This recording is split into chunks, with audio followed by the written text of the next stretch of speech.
तो आज का हमारा टॉपिक है कि सिलेक्शन ऑफ एमसीवी। तो आज की वीडियो में आपको एमसीवी का सिलेक्शन करना सिखाऊंगा।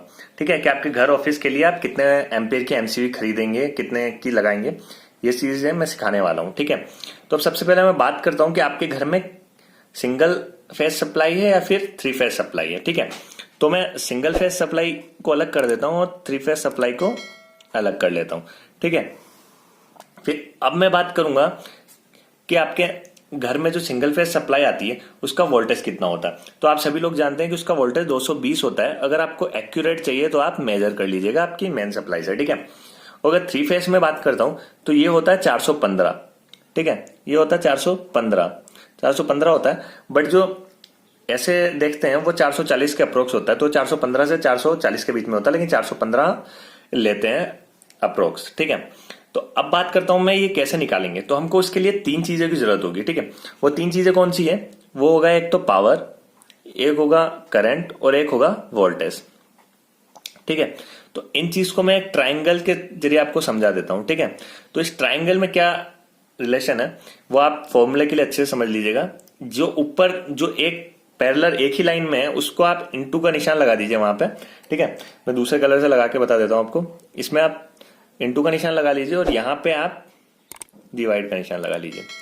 तो अगर आपको P का वैल्यू जाननी है तो I इंटू वी हो जाएगा, V की वैल्यू जाननी है तो P अपॉन I हो जाएगा, I की वैल्यू P अपॉन V हो जाएगी। तो इस तरीके से आप इसको याद रख सकते हैं निकालने के लिए। ठीक है, इनका ये रिलेशन होता है। ठीक है, तो अब मैं बात करने वाला हूं कि आपके घर में ये मोटर, पंखे, सारी चीजें होती है तो उनके टोटल वाट कितना है। तो मैंने इसके लिए जो हमारी पावर है P, उसको मैं 2 किलोवाट मान लेता हूं। ठीक है, तो अब किलो मतलब 1000, मतलब 2 इंटू 1000 वॉट। लेकिन उससे पहले मैं आपको एक बात बताता हूं कि हमेशा वॉट में नहीं होगा। ठीक है, तो ये एचपी में हो सकता है। तो आपके लिए अगर ये 1 एचपी में है तो 1 एचपी में जैसा हम जानते हैं 446 वॉट होता है। ठीक है, लेकिन हमको अगर इसे किलोवाट में कन्वर्ट करना है तो उसके लिए हमें क्या करना है कि 1 एचपी की जगह मैं 2 एचपी मान लेता हूं। तो ये क्या हो जाएगा? इंटू 2। ठीक है, अब 2 की जगह उसको निकालने के लिए मैं आपको एक अच्छा फॉर्मूला बता देता हूं कि आप क्या कीजिएगा, 2 अपॉन 1.34 से आप मल्टीप्लाई कर देंगे तो वो डायरेक्ट किलो वाट आ जाएगा। अगर आप ऐसा भी नहीं चलना चाहिए तो एक होता है वाट और किलोवाट। तो किलोवाट जो बड़ा वर्ड होता है, मतलब हमको क्या करना है 2 इंटू 746 में हमें कुछ ऐड करना है, मतलब पॉइंट ऐड करके 746 लगाना है कि जो हमारा 1000 है वो डिवाइड हो गया। तो ये चीज तो आप इस दो तरीके से निकाल सकते हैं आपका वो किलोवाट। तो एचपी को किलोवाट में कन्वर्ट कर लेंगे। ठीक है, तो अब यहाँ पे ये हो गया। अब मैंने बोला था कि यहाँ पे मेरे को पी के साथ आई और वी चाहिए, तो हम निकालेंगे आई जो एम्पेयर में होता है, जिसकी यूनिट एम्पेयर होती है। वैसे ही पी जो वॉट में है तो मैं बात करूंगा वी की। तो मैंने आपको ऑलरेडी बता दिया कि वी हमारा होगा 220 वोल्ट। मैं वापस कहता हूं कि अगर आप एक्यूरेट निकालना चाहते हैं आपके घर का ही कितना वोल्टेज है, बट वो चेंज होता रहता है, इसलिए 220 वोल्ट हम सिंगल फेज के लिए लेते हैं। ठीक है, अब मैं बात करता हूं आई की। तो आई का फॉर्मूला क्या होगा? P upon V. ठीक है, आई का फॉर्मूला क्या होगा? P upon V. तो अब मैं P में क्या लिखता हूं? 2 इंटू 1000 और V में 220।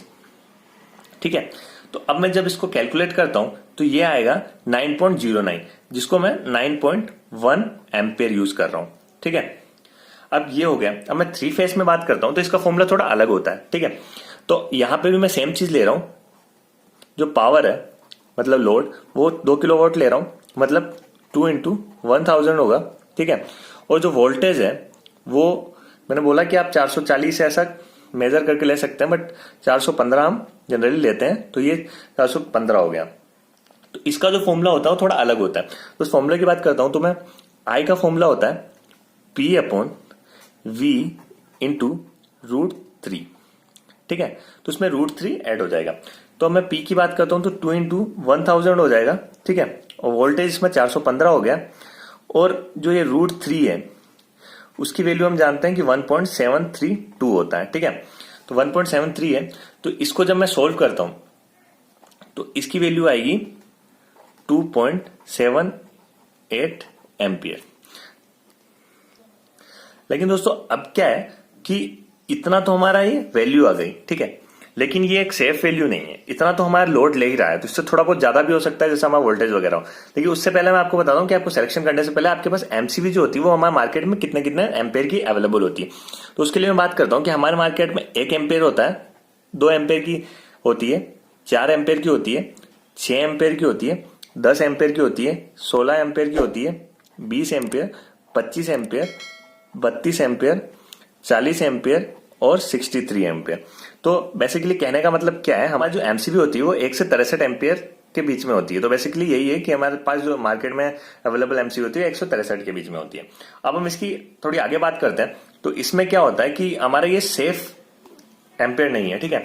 तो इलेक्ट्रिक थ्योरी वगैरह होती है और जो हमारा सेफ्टी पर्पज होता है उसमें हम क्या करते हैं कि हम 15 से 25% जो है ना वो हम एक्स्ट्रा लेके चलते हैं सेफ्टी के लिए, ठीक है। तो अगर मैं इसका 25% निकालता हूं, ठीक है, 9.1 इंटू 0.25, ठीक है, इसका 25% अगर मैं निकालता हूं तो वो क्या होता है 2.275, जिसे मैं 2.8 एम्पेयर लिख देता हूं, ठीक है। अब इसका मैं 25% निकालता हूं तो इसका 25% भी क्या होगा 0.695, जिसे मैं 0.70 एम्पेयर लिख रहा हूं, ठीक है। अब ये तो हमारा हो गया, तो अब इनको ऐड करना है। तो इनको जब मैं ऐड करता हूं, ठीक है, 9.1 और 2.8 को ऐड करता हूं तो ये हो जाएगा हमारा 11.38 एम्पियर, जो सिंगल फेस का है उसका एम्पियर हो जाएगा। तो मतलब अप्रोक्स 12 एम्पियर की एमसीबी। तो अब मैंने आपको बताया कि हमारे पास जो एमसीबी होती है वो क्या होती है 1, 2, 4, 6, 10 एम्पियर। मतलब आप यहाँ पे 15 से 20 एम्पियर तक की एमसीबी यूज ले सकते हैं, ठीक है। तो आप या तो 16 की लगा लीजिए या 20 की लगा लीजिए, ठीक है। तो वो आपके लिए एक सेफ होगा। वैसे ही अगर इसके लिए बात करेंगे तो इन दोनों को जब ऐड करेंगे तो कितना हो जाएगा 3.48 एम्पियर, ठीक है। मतलब इसको मैं 4 एम्पियर मानूंगा, ठीक है, 4 एम्पियर मानता हूं। तो इसकी जगह मैं 6 एम्पियर का यूज ले लूंगा, जो इसका लगभग 50% एक्स्ट्रा हो जाएगा। तो यहां पे आप 6 एम्पियर यूज करें, ठीक है। तो ये इस तरीके से आप समझ गए कि आपको कैसे एमसीबी का सिलेक्शन करना है। तो पहले आप आपके घर के फैन बल्ब वो कितनी क्वांटिटी उसके अकॉर्डिंग निकाल ले। आई बटन में आप एक देख रहे हैं कि हम यूनिट कैसे निकालें, उसमें सारी कैलकुलेशन है। तो अगर वीडियो पसंद आई हो और जानकारी अच्छी लगी हो तो लाइक कर लीजिएगा, और चैनल पे नए हैं तो सब्सक्राइब कर लीजिएगा और बेल आइकन को भी प्रेस कर दीजिएगा। तो आज की वीडियो के लिए बस इतना ही।